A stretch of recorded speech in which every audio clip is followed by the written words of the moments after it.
ஏற்காடு இடைத்தேர்தலில் போட்டியிடும் திமுக வேட்பாளர் மாறன் சனிக்கிழமையன்று வேட்புமனு தாக்கல் செய்தார். சேலம் மாவட்டம் ஏற்காடு சட்டசபை தொகுதிக்கு டிசம்பர் 4ஆம் தேதி இடைத்தேர்தல் நடக்கிறது. இதற்கான வேட்புமனு தாக்கல் சனிக்கிழமையன்று துவங்கியது. திமுக வேட்பாளர் மாறன் தேர்தல் அதிகாரி சபாபதியிடம் தனது வேட்புமனுவை தாக்கல் செய்தார். இதனிடையே 11 மணிக்கு வேட்புமனு தாக்கல் செய்யப்படுவதற்கு முன்பாக சுயேட்சை வேட்பாளரின் மனுவை அதிகாரிகள் பெற்றுக் கொண்டதாக கூறி திமுகவினர் தேர்தல் பார்வையாளரிடம் வாக்குவாதத்தில் ஈடுபட்டனர். இதனால் அங்கு சிறிது நேரம் பரபரப்பு நிலவியது.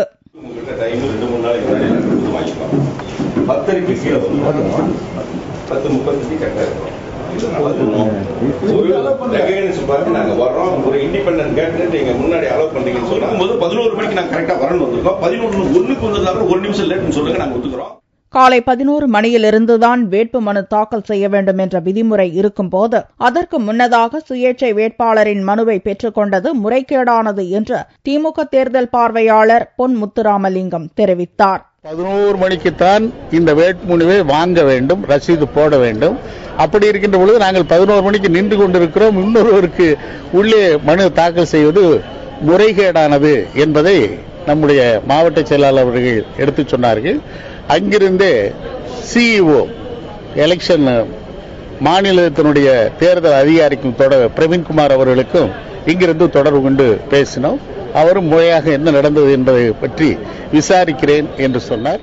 முதல் நாளில் திமுக வேட்பாளர் மாறன் உட்பட 5 பேர் மனு தாக்கல் செய்தனர். வரும் 16ஆம் தேதி வேட்புமனு தாக்கல் செய்ய இறுதி நாள். 18ஆம் தேதி வேட்புமனுக்கள் பரிசீலனை செய்யப்படுகிறது. 20ஆம் தேதி வேட்புமனுக்களை திரும்ப பெற கடைசி நாளாகும். திமுகவின் வெற்றி வாய்ப்பு பிரகாசமாக இருப்பதாக வேட்பாளர் மாறன் கூறினார். வேட்புமனு இன்னைக்கு தாக்கல் பண்ணியாச்சு 11 மணிக்கு. நாங்க மக்கள்கிட்ட போய் நேரா போய் டோர் டு டோர் கேம்பெயின் பண்ணிட்டு இருக்கோம். அவங்களுக்கு அடிப்படை வசதிகள் தான் இல்லைன்னு சொல்றாங்க. அதனால அந்த அடிப்படை வசதிகள் செய்து கொடுப்போம். வெற்றி வாய்ப்பு ரொம்ப நல்லா இருக்கு, பிரகாசமா இருக்கு. அதிமுக திமுக வேட்பாளர்கள் தீவிர பிரச்சாரம் செய்து வரும் நிலையில் பிரதான எதிர்க்கட்சியான தேமுதிக தனது நிலைப்பாட்டை இதுவரை தெரிவிக்கவில்லை. புறக்கணிப்பா போட்டியா என்ற சஸ்பென்ஸ் நீடித்து வருகிறது.